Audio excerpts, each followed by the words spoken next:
क्रिस्त में मेरे प्रिय भाई और बहनों, आज सामान्य काल का 32वां रविवार है और आज की उपासना हमारे सामने एक महत्वपूर्ण दृष्टांत पेश करती है और वह दृष्टांत है 10 कुंवारियों की दृष्टांत। हम कई बार इस दृष्टांत को सुन चुके हैं, इस पर मनन कर चुके हैं, साथ ही साथ इस दृष्टांत पर आधारित अनेकों प्रवचनों को भी हमने सुना है।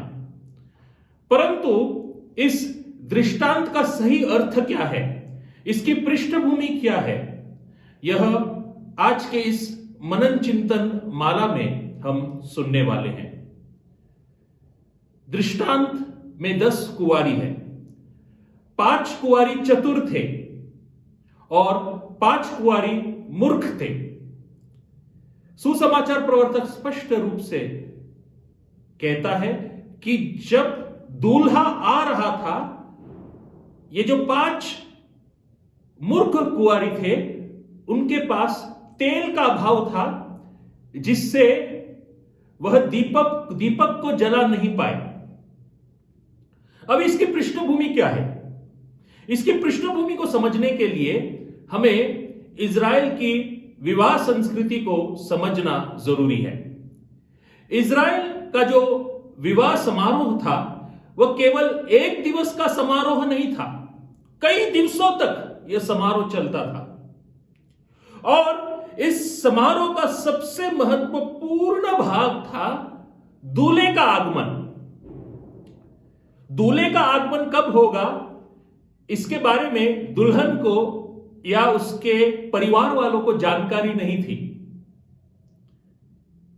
वह कभी भी आ सकता था, रात के समय में भी आ सकता था, मध्य रात्रि के बाद भी आ सकता था। दुल्हन का जो परिवार था, इस कारणवश हमेशा जागरूक रहता था, जागृति के साथ कार्य करता था। और दूल्हे के आगमन के बाद यदि उस जुलूस में लोगों को भाग लेना था, विशेष करके जो दुल्हन के परिवार वाले थे, उन्हें यदि भाग लेना था, तब उनके हाथों में दीपक का सानिध्य महत्वपूर्ण था। यदि उनके हाथों में दीपक नहीं था, टॉर्च नहीं था, तब उस जुलूस में वे भाग नहीं ले सकते थे। यह इजराइल की संस्कृति थी, वहां की विवाह संस्कृति थी। अब ये जो 5 मूर्ख कुंवारी थे, वे सचमुच दुर्भाग्यशाली थे, मूर्ख थे, क्योंकि उन्होंने तैयारी नहीं की, अधिक तेल अपने पास नहीं रखा और वे उस विवाह जुलूस में भाग नहीं ले पाए। और जब उन्हें तेल प्राप्त हुआ, समय बीत चुका था।